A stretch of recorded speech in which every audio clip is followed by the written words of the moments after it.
শুতে হবে, না হলে মাসাজ করা যাবে না। মাসি মুচকি হেসে আমার সামনে শুয়ে পড়ল। আমি আস্তে আস্তে পা মাসাজ করতে থাকলাম।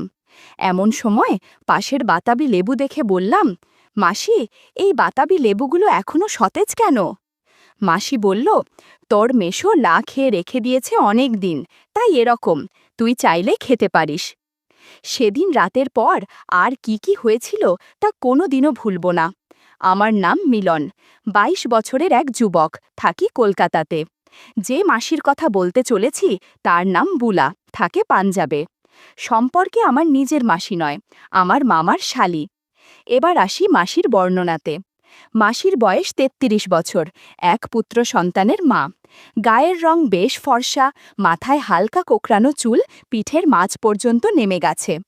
মাসির কাছে একজোড়া বাতাবি লেবু আর একটা সুবিধাল তরমুজ আছে, যেগুলো খুব সতেজ আর যে কেউ খেতে চাইবে। মুখের অবয়ব খানিকটা বিদ্যা বালানের মতো। মেশো অর্থাৎ মাসির বরের হাই সুগার, তাই এখন বেশ দুর্বল। মাসিকে দেখলেই বোঝা যায় মনের মধ্যে অনেক কামলা আছে। মাসি দ্বিতীয় সন্তান নিতে চাইলেও মেশো তা আর দিতে পারছে না। সেবার আমি কলেজ থেকে গেছি পাঞ্জাবে ভ্রমণে। আমার মামি বলল, যাচ্ছিস যখন তখন একবার মাসির ওখান থেকে ঘুরেই আসিস, মাসি তো সারাদিন একলা থাকে, তুই গেলে ভালো লাগবে। এরপর আমি যথারীতি গেলাম পাঞ্জাব। কয়েকটা জায়গায় ভ্রমণ করে চলে গেলাম মাসির ওখানে। আগেই মামি বলে দিয়েছিল আমার যাওয়ার কথা। গিয়ে বেল বাজালাম। কিছুক্ষণ পর দেখি মাসি দরজা খুলল। মাসিকে দেখে তো আমি অবাক। মাসি একটা হাতকাটা কুর্তি আর লেগিংস পরে আছে। কুর্তি টাইট হওয়ার কারণে বেশ ভালোই দেখাচ্ছিল মাসিকে। আমাকে দেখেই একদম জড়িয়ে ধরল আর বলল, মিলন, তোকে সেই ৬ বছর আগে দেখেছি, এখন একদম যুবক হয়ে গেছিস। মাসির সাথে হাই হ্যালো আলাপ করে নিলাম। এরপর মাসি আমাকে ফ্রেশ হয়ে নিতে বলল। আমি বাথরুমে গিয়ে মাসির কথাই ভাবছিলাম। মনের মধ্যে কেমন যেন এক অনুভূতি হচ্ছিল। যাই হোক, ফ্রেশ হয়ে কিছু খাবার খেয়ে নিলাম। অনেক জার্নি করার কারণে মাথা ধরে আছে, তাই খানিক ঘুমিয়েও নিলাম। হঠাৎ ঘুম ভাঙল মেশোর ডাকে। দেখি মেশো রোগা হয়ে গিয়েছে আর কেমন বয়স্ক লাগছে, যদিও মেশো মাসির থেকে ১২ বছরের বড়। আমি এরপর মেশোর সাথে গল্প জুড়ে দিলাম। মেশো ভালোই খুশি, আর আমি মাসির ছেলের সাথেও বেশ ভাব জমিয়ে ফেললাম। এরপর মাসি আমাদের ডিনারে ডাকল। দেখলাম মাসি একটা হাতকাটা নাইটি পরেছে। খাওয়া দাওয়া হয়ে গেলে আমি ঘুমোতে চলে গেলাম। কতক্ষণ ঘুমিয়েছি জানি না, হঠাৎ একটা মৃদু কণ্ঠে ঘুম ভেঙে গেল। আমার রুমের পাশেই মাসি আর মেশোর রুম। মাসির ছেলে ঘুমায় ওই পাশের একটা রুমে। আমি ভালো করে শোনার জন্য আস্তে করে রুম থেকে বের হয়ে দরজায় কান পাতলাম। শুনলাম মাসি মেশোকে কথা শোনাচ্ছে। মাসি বলছে, বুড়ো লোক, কিছুই তো পারো না, কোনো কাজটা ঠিকমতো করতে পেরেছ? তোমার জন্য এখন আমি আর নিজের কোনো শখ ইচ্ছা পূরণ করতে পারি না। মেশো বলছে, বুলা, আমি তোমাকে বলেছি, তুমি যদি আবারও মা হতে চাও তাহলে IVF এর সাহায্যে নিতে পারো। তখন মাসি জোরে বলে উঠল, এত কিছু করার সময় নেই। তখন মেশো বলল, তুমি তাহলে তোমার পছন্দ মতো কারো বাচ্চা দত্তক নাও। মাসি বলল, আমি দত্তক নেব না, আমি চললাম এখন রান্নাঘরে, যদি বেগুন দিয়ে কিছু করতে পারি। এই শুনেই আমি আবার আমার জায়গায় এসে শুয়ে পড়লাম। পরের দিন সকালে উঠে মেশোকে দেখতে না পেয়ে আমি মাসিকে জিজ্ঞেস করলাম যে, মাসি, মেশো কোথায়? তখন মাসি বলল যে মেশো কলকাতা গেছে আর ফিরবে ৭ দিন পর। আমি এই শুনে বললাম যে আমি এলাম আর মেশো চলে গেল, ধুর, ভালো লাগে না। মাসি বেশ রেগে গিয়ে বলল যে, তুই আমার জন্যই তো এসেছিস, তোর মেশোর জন্য তো নয়। আমি বললাম, হ্যাঁ মনে কিন্তু। মাসি বলল, কোনো কিন্তু নয়, তোকে আমি ৭ দিন ভালোভাবে সময় দেব, তোর কোনো চিন্তা নেই। আমি খুশি হয়ে বললাম, ঠিক আছে মাসি, তুমি যা বলবে তাই হবে। আমি মাসিকে বললাম, মাসি, মেশোর যে এই সুগারের রোগ, তাতে তো অনেক সমস্যা। মাসি বলল, হ্যাঁ, তার যেমন সমস্যা আমার আরও বেশি সমস্যা। এই বয়স থেকেই না খেয়ে মরতে হবে মনে হচ্ছে। আমি বললাম, কেন মাসি, আমি কি জন্য আছি তাহলে? তখন মাসি মুচকি হেসে বলল, পারবি নাকি তুই? আমি বললাম, একবার বলেই দেখো না, পারি কি পারি না। মাসি বলল, ঠিক আছে, আজ দুপুরে তোকে কয়েকটা কাজ দেব। যদি পারিস তাহলে বুঝবো তুই আমার সাহায্য করতে পারবি। এরপর দুপুরে স্নান সেরে খাওয়ার পর আমি নিজের রুমে শুয়েছিলাম। মাসি আমাকে ডাকল, এই মিলন একবার আয় এখানে। আমি গিয়ে দেখলাম মাসি বিছানায় শুয়ে আছে, পরনে একটা হলুদ টাইট নাইটি। আমি বললাম, কি হয়েছে মাসি, ডেকেছিলে আমাকে? মাসি বলল, সকালে বললাম যে আমার কাজ করে দিতে পারলে বুঝবো তুই আমার কাজে আসবি কিনা। আমি বললাম, হ্যাঁ মনে আছে। মাসি বলল, বেশ বেশ, দিদি বলছিল তুই নাকি দারুণ ম্যাসাজ করতে পারিস। আমি বললাম, হ্যাঁ মোটামুটি পারি। মাসি বলল, আমার পা ম্যাসাজ করে দে, সংসারের কাজ করতে করতে পা ব্যথা হয়ে গেছে। আমি আস্তে আস্তে পা ম্যাসাজ করতে থাকলাম। এমন সময় পাশের বাতাবি লেবু দেখে বললাম, মাসি, এই বাতাবি লেবুগুলো এখনো সতেজ কেন? মাসি বলল, তোর মেশো না খেয়ে রেখে দিয়েছে অনেক দিন, তাই এরকম, তুই চাইলে খেতে পারিস। আমি একদিকে ম্যাসাজ করছিলাম আর অন্যদিকে বাতাবি লেবু খাচ্ছিলাম। দারুণ সুস্বাদু বাতাবি লেবু দুটো। বন্ধুরা, তোমরা বুঝেছ তো কিসের কথা বলছি? ঘণ্টাখানেক ম্যাসাজ করার পর মাসি বলল, অনেক দিন পর এত ভালো লাগছে রে মিলন। তোর মেশোর বয়স হবার পর থেকে ম্যাসাজ করতে পারে না। আজ তুই আমার অনেক উপকার করেছিস।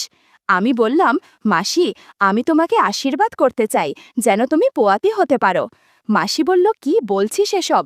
তোর মেশো যদি কিছু বুঝতে পারে তাহলে সমস্যা হয়ে যাবে। আমি বললাম, এসব তুমি ভেবো না, আমার আশীর্বাদে পোয়াতি হলে মেশোর নামে চালিয়ে দিবে। মাসি বলল, ঠিক আছে, তুই আমাকে আর কিছুক্ষণ আশীর্বাদ করে জল দে। মাসির কথা মতো তাই করলাম। ঘণ্টাখানেক মাসিকে সেবা করে আমি একটু বিশ্রাম নিচ্ছি। একটু পর মাসি বলল, পরশু দিনে দিদি মানে তোর মামি এখানে আসছে রে।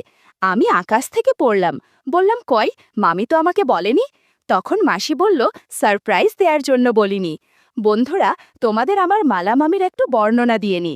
মালা মামির বয়স ৩৫ বছর, লম্বায় ৫ ফুট ৭ ইঞ্চি, খুব একটু স্লিম নয়, একটু স্বাস্থ্যবার আর কি। গায়ের রং উজ্জ্বল শ্যামবর্ণ, ত্বক একদম মসৃণ। মামি সবসময় স্লিভলেস ব্লাউজ বা নাইটি পরে। মোট কথা, মালা মামিকে আমার খুব ভালো লাগে। বলতে অসুবিধে নেই, এই দুই বোনকে দেখলেই আমার মধ্যে অদ্ভুত অনুভূতি হয়। এদিকে মাসি আমাকে মামির বিষয়ে কিছু গল্প করছিল। গল্প করতে করতে কখন যে ঘুমিয়ে গিয়েছি তা বুঝিনি। পরদিন সকালে যখন ঘুম ভাঙল, আমি উঠে দেখলাম পাশে মাসি নেই। আমি তখন উঠে ব্রাশ করে একদম ফ্রেশ হয়ে যখন নিচে নেমে এলাম, দেখলাম মাসি কার সাথে যেন মনোযোগ দিয়ে ফোনে কথা বলছে। মাসি দেখলাম সকালেই একটা গোলাপি স্লিভলেস ব্লাউজ আর একটা শিফনের শাড়ি পরেছে, আর মাসির আঁচলটা কোমরে গোজা। আমি গিয়ে মাসির পাশে বসলাম। মাসি দেখলাম হু হু করে ফোন রেখে দিল, আর মাসির চোখে মুখে আনন্দ আর উত্তেজনা। আমি বললাম, কার ফোন ছিল গো ওটা? মাসি আমাকে জড়িয়ে ধরে বলল, মিলন, তোর মেশোকে কাজের জন্য ১ মাস কলকাতায় থাকতে হবে। এখন শুধু আমরা দুইজন আর তোর মামি বাসায় থাকব। আর হ্যাঁ, আজ বিকালে আবার বান্ধবী কুমকুম আসবে। তুইও ওকেও একটু আশীর্বাদ করে জল দিস, কুমকুমও মা হতে চায়।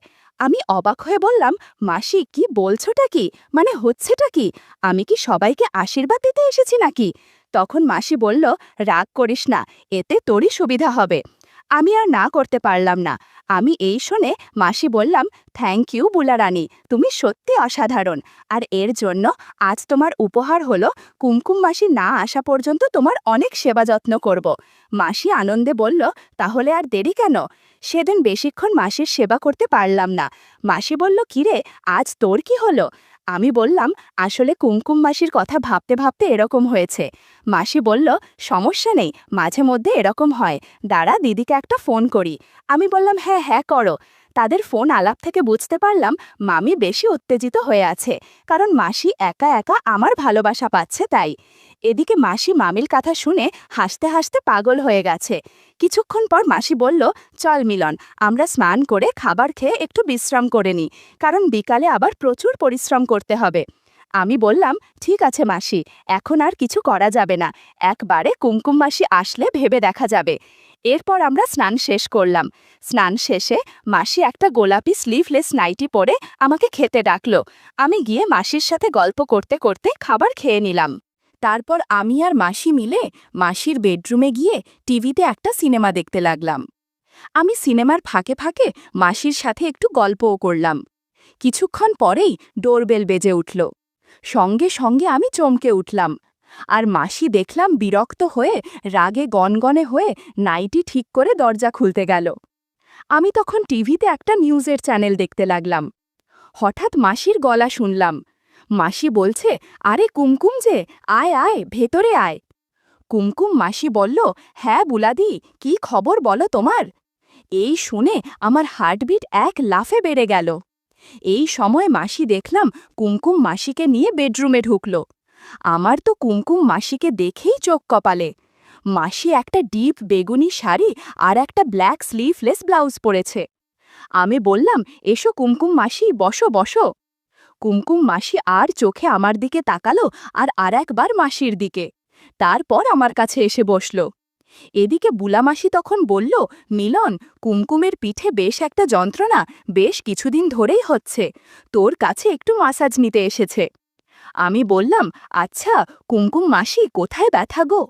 কুমকুম মাসি বলল, কোমর আর পিঠের মাঝে। আমি বললাম, আচ্ছা বুঝেছি মাসি, তাহলে তোমাকে তো শুতে হবে, না হলে মাসাজ করা যাবে না। মাসি মুচকি হেসে আমার সামনে শুয়ে পড়ল।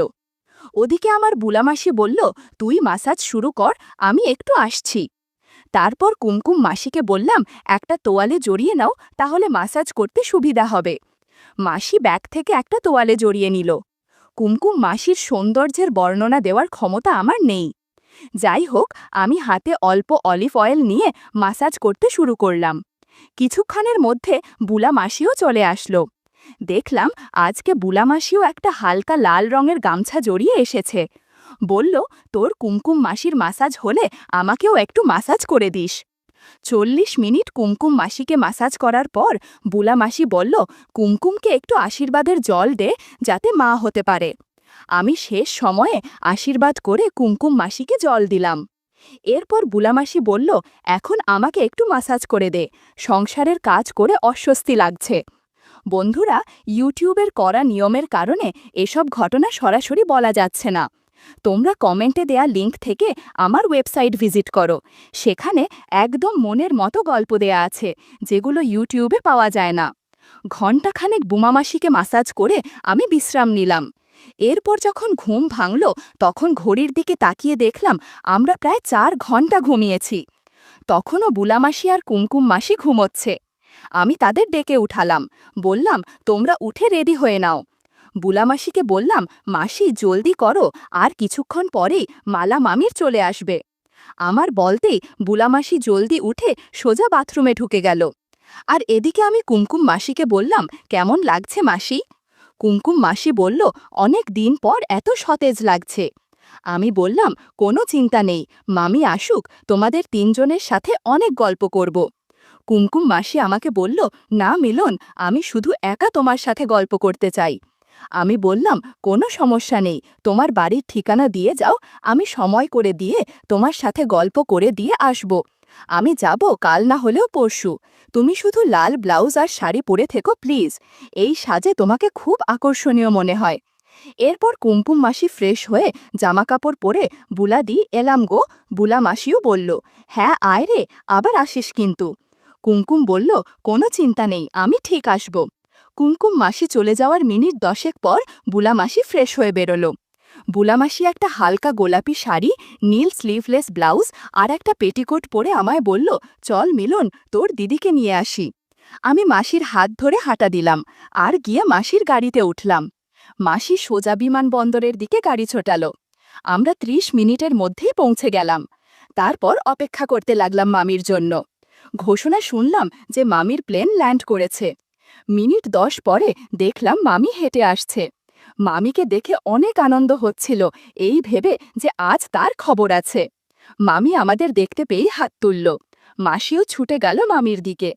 মাসি মুচকি হেসে মাসিকে বলল যে, বুলা, মিলনকে ভালোই ট্রেনিং দিয়েছিস দেখছি। এরপর আমরা 3 জন গাড়িতে করে সোজা মাসির ফ্ল্যাটে চলে এলাম। মামি বলল, আমি একটু ফ্রেশ হয়ে চেঞ্জ করে আসছি। মাসি বলল, হ্যাঁ ঠিক আছে। মামি একদম ফ্রেশ হয়ে আমাদের কাছে এলো। মালা মামিকে দেখে আমার কি যে ভালো লাগছে তা বলে বোঝাতে পারবো না। মামি একটা হালকা হলুদ রঙের স্লিভলেস নাইটি পরেছে। আমি এই প্রথমবারের মতো মামিকে নাইটিতে দেখলাম। মামি বলল, কিরে মিলন, আগে আমাকে কখনো দেখিসনি নাকি? আমি বললাম, অনেক দিন পর দেখছি, তাই এমন হচ্ছে। মামি মুচকি হেসে বলল, তাই নাকি? তখন মাসি বলল, নে নে, অনেক হয়েছে, এবার ডিনার করবি চল। তারপর আমরা তিনজন মিলে ডিনার খেলাম। মাসি মামিকে বলল, দিদি তুই ওই ঘরে চলে যা, আমি আর মিলন এই ঘরে শুয়ে পড়ছি। মামি মুচকি হেসে বলল, দেখিস রাত্রে আবার আমার ঘুমের ব্যাঘাত ঘটাস না যেন। এই বলে মামি নিজের রুমে চলে গেল, আর দরজা লাগিয়ে দিতেই আমি মাসির সাথে গল্প করতে লাগলাম। মাসি আমায় বলল, এখানে না ঘরে চল। দুজনে ঘরে গিয়ে আর সময় নষ্ট করলাম না, শুধু গল্প করছিলাম। গল্পের জন্য মাসি অনেক চিৎকার করছিল। এই রকম ৩০ মিনিট চলার পর মাসি বলল, আজ আর গল্প করা হবে না, সারা দিন অনেক ধকল গেছে, এখন একটু ঘুমানো দরকার, পারলে তুইও একটু ঘুমিয়ে নে। রাত তখন ২টো বাজে। হঠাৎ এক ধরনের অদ্ভুত শব্দ আসছে শুনে আমার ঘুম ভেঙে গেল। আমি দেখলাম মাসি গভীর ঘুমে আচ্ছন্ন। আমি শব্দটা শুনে মনে হচ্ছে মালা মামির ঘর থেকে আসছে। আমি আস্তে করে উঠে মালা মামির ঘরের সামনে গিয়ে দরজাতে কান পাতলাম। শুনতে পেলাম মামি যেন অদ্ভুত শব্দ করছে। আমি আস্তে করে কুঁকি দিতেই দেখলাম মালা মামি অদ্ভুত আচরণ করছে। আমি বুঝতে পারলাম সারা দিন জার্নি করার কারণে মামি হাত পা ব্যথাচ্ছে। মামিকে বললাম, মামি আমি কি একটু মাসাজ করে দেব? আচমকা আমার কথা শুনে মামি একটু হচকিয়ে গেল আর চাদর দিয়ে নিজেকে আড়াল করল। বললাম, ভয়ের কিছু নেই, আমি মিলন তোমার কষ্ট দূর করার জন্য এসেছি। মামি বলল, তুই একটু আমাকে মাসাজ করে দে, সারা দিন জার্নি করে অনেক ক্লান্ত লাগছে। আমি বললাম, তুমি চিন্তা করো না, আমি সব ঠিক করে দেব। এরপর আমি চাদরের আড়াল থেকে 2টো ডাব বের করে বলল, এই ডাবগুলো অনেক দিন ধরে কেউ খাচ্ছে না, বেশি দিন এভাবে থাকলে নষ্ট হয়ে যাবে, ডাব খেয়ে মাসাজ করে দে। তার কথায় আর না করলাম না, সরাসরি মামির সেবা করতে লাগলাম। এই ছুটিতে মাসির বাড়িতে বেড়াতে এসে এত কিছু হবে তা কোনোদিন কল্পনা করিনি। বুলা মাসি আর মামিকে সময় দেওয়ার মাঝে মাঝে কুমকুম মাসিরও খোঁজ নিতে চলে যেতাম যখন তার স্বামী বাইরে থাকত।